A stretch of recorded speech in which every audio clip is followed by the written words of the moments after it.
clap. Bonjour mes amis passionnés et passionnées.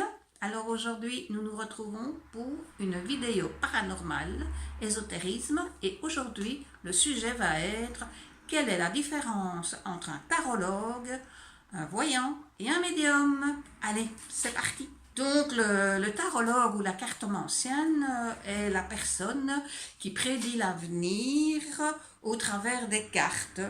Alors ces cartes peuvent être un simple jeu, ça peut être un tarot ou ça peut être un oracle.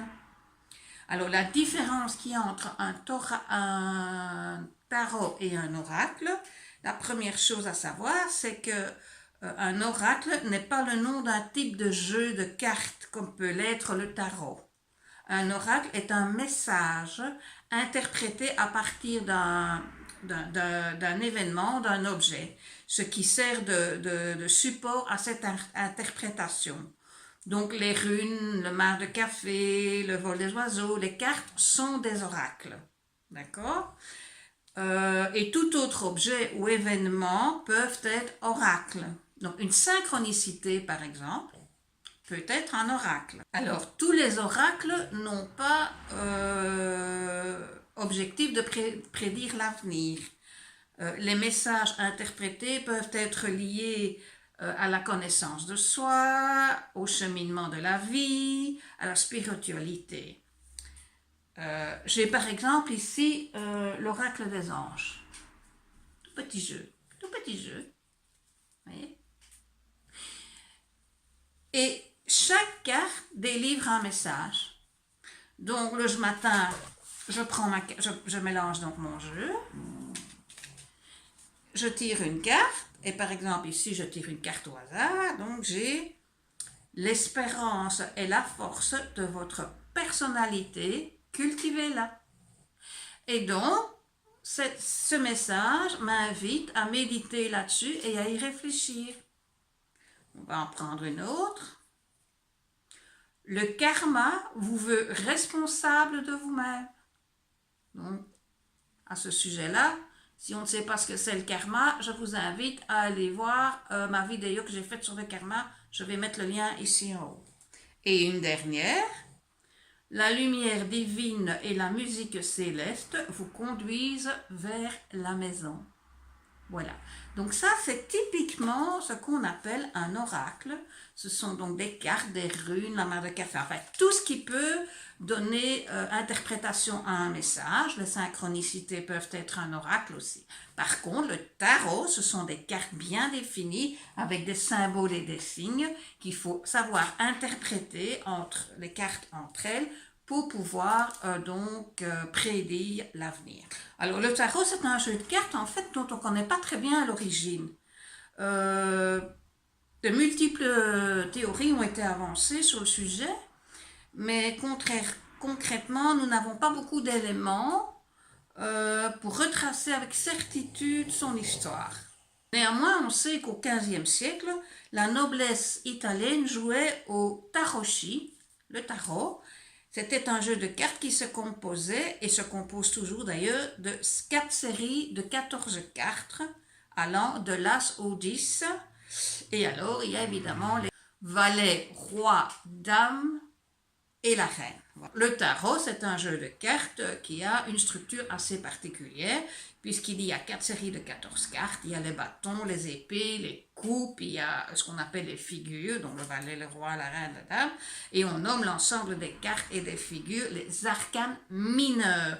Vous avez également 22 arcanes majeures qui, elles, sont numérotées de 1 à 22 et qui portent des noms. On nomme ces 22 cartes les arcanes majeures.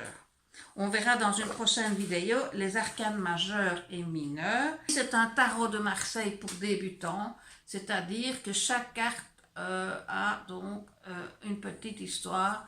Donc ici, par exemple, on a le battleur, donc il est mis début d'une relation, commencement d'un projet, bonne initiative, etc. Plus tard, on verra comment interpréter les cartes, et à ce moment-là, je vous en dirai un petit peu plus par rapport à ça. Alors ça, par exemple, c'est un oracle. Hein. C'est l'oracle du petit nœud normand, qui est connu. Hein. Tout le monde connaît l'oracle du petit nœud normand.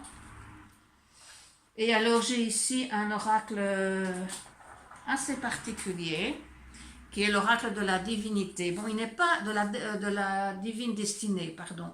Il n'est pas très connu. Je sais pas, il a peut-être pas eu beaucoup de succès.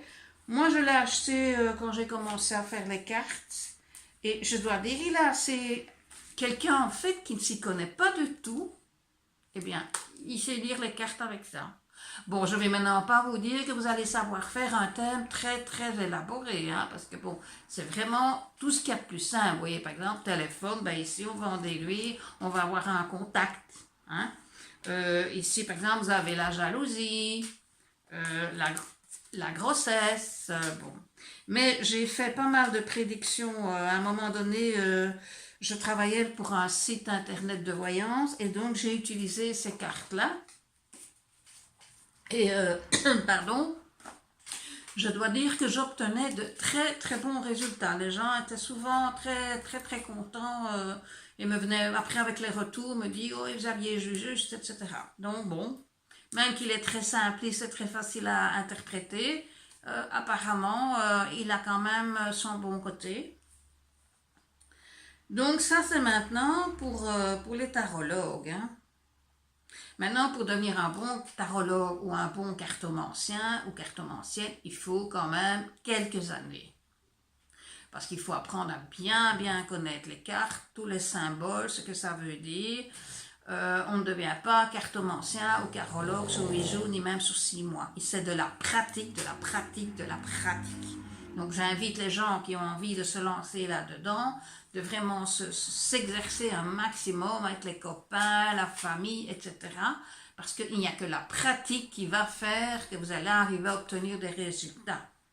Mais on verra ça plus loin dans une autre vidéo, comment interpréter les cartes. Autre vidéo, on verra ça et je vous expliquerai quelques petites astuces pour avoir plus facile. Bon, donc maintenant ici, on va passer à la voyance. Le voyant est quelqu'un qui va utiliser un support pour interpréter, prédire l'avenir. Alors le support, ça peut être des cartes. Ça peut être des runes, de nouveau, tous les supports possibles. Ça peut être une boule de cristal, ça peut être n'importe quoi, le support qui lui convient. Mais en général, s'ajoute à ça des flashs, la claire audition, la clairvoyance, les guides qui viennent vous insuffler les réponses. Ça, c'est la vraie voyante. Donc la voyante, elle utilise son support, mais elle ne se contente pas d'une interprétation des cartes, elle est surtout influencée par tout ce qui lui est envoyé par les guides de l'au-delà, etc. Moi, par exemple, je suis voyante, c'est-à-dire je prends un support, je prends mes cartes, je prends le petit nœud normand très souvent, mais c'est vraiment le support, quoi. En général, déjà au moment où j'établis les cartes, que je les vois s'étaler petit à petit sur la table, j'ai déjà tout qui me vient, quoi. Il m'arrive aussi de ne pas avoir besoin de support du tout. Ça vient comme ça, vous me posez une question et ça va venir, les réponses vont venir. Mais, dis Roméo, ben oui, mais tu rondes là, boubou. Excusez-moi. Donc, Roméo, c'est mon chien. Je vous dis, c'est pas mon copain, c'est mon chien. Il fait des gros dodos là. Non, non, tu restes là, tu restes là. Donc voilà, ça c'est la voyante. Donc la voyante, c'est la personne qui a un support, mais qui est surtout intuitive et qui va être, selon les techniques, avoir des ressentis et des guides qui vont lui influencer, enfin lui donner les réponses, quoi. Voilà. Et alors, il y a le médium. Bon, le médium, ça c'est la personne qui a des contacts avec l'au-delà, qui peut aussi faire de l'écriture automatique. Alors, il faut savoir que, contrairement à ce que beaucoup de gens pensent, on ne devient pas médium. Non. On peut devenir voyante, quoique, si on n'a pas vraiment des flashs ou des guides. Mais bon, ça on verra encore une fois dans une autre vidéo. À la limite, la voyance, devenir voyant, ça peut se travailler. Tarologue aussi. Maintenant, qu'est-ce que c'est un bon tarologue et qu'est-ce que c'est une bonne voyante? On verra ça plus tard dans la prochaine vidéo, on va voir tout ça. Et le médium, ça c'est une chose, c'est un don que vous avez reçu à la naissance ou qui vous a été transmis par un aïeul, un ancêtre ou quoi qui était lui-même médium, mais ça ne s'apprend pas. N'essayez pas, ça n'a pas de sens, ça ne s'apprend pas. Ou vous l'avez, ou vous l'avez pas. Je sais, c'est triste, il y a beaucoup de gens qui disent bon, ben, moi aussi j'aimerais être médium, mais je vais être honnête avec vous, je ne le suis pas. Je ne le suis pas. Moi, je ne suis pas capable d'avoir des contacts avec l'au-delà. Je me suis déjà essayé à l'écriture automatique.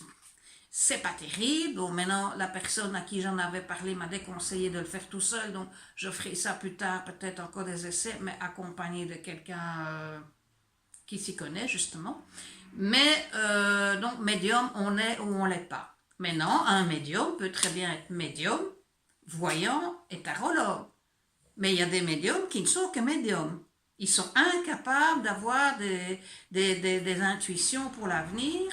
Ils ne peuvent pas... les cartes, bon, les cartes, ça tout le monde sait apprendre les cartes. Mais en général, le médium ne s'amuse pas à ça. Hein. Il se contente des contacts de l'au-delà. C'est déjà pas mal parce que ça bouffe énormément d'énergie. Et voilà. Donc, voilà les 3 techniques qui existent pour prédire l'avenir, pour aider les gens à voir un peu. Bon, ça ne va pas transformer votre vie, mais ça va être une guidance pour vous faire voir plus clair et voir donc comment vous allez pouvoir un petit peu orienter votre existence. Maintenant, ceci dit, tout ce que disent les voyants ou les médiums, ou voire même les tarologues, n'est pas évangile, comme on dit. Il peut y avoir des erreurs, l'être humain est ainsi fait, il n'est pas parfait, hein, on commet des erreurs, mais voilà, vous avez maintenant un petit peu une idée, quand vous avez une question, vous voulez savoir quelque chose, ben vous savez exactement à qui vous allez devoir vous adresser. Donc par exemple, contact avec un défunt, n'allez pas le demander à une voyante, elle ne pourra pas le faire, certainement pas un tarologue. Et les cartes, bon alors les gens me disent souvent, oui mais alors un tarologue finalement, on est mieux de voir un voyant. Oui et non, parce qu'il y a des tarologues qui sont absolument impeccables, hein, qui savent vraiment très très très bien interpréter les cartes. Et puis il y a des voyants qui ne pourraient pas interpréter que les cartes, mais qui ont besoin de ça comme support et qui en plus ont les intuitions qui leur viennent comme ça, enfin les guides qui leur parlent. Voilà. Donc voilà, c'est tout pour aujourd'hui. J'espère que cette petite vidéo vous a éclairé sur le sujet, qu'elle vous a plu. Comme toujours, n'hésitez pas à liker, mettre des commentaires, pouce bleu. Si vous n'êtes pas encore abonné, ben faites-le, parce qu'une fois que j'aurai 1000 abonnés, il y a une surprise qui va arriver. Et puis, je vous dis rendez-vous à dimanche prochain pour une nouvelle vidéo ésotérique paranormale. Et la semaine prochaine, nous verrons ensemble comment être certain d'avoir trouvé le bon médium, la bonne voyante, le bon tarologue. On verra ça tous ensemble. Je vous souhaite un excellent dimanche, une excellente semaine et je vous dis à très vite et que les anges vous protègent. Ciao, ciao, ciao. Au revoir.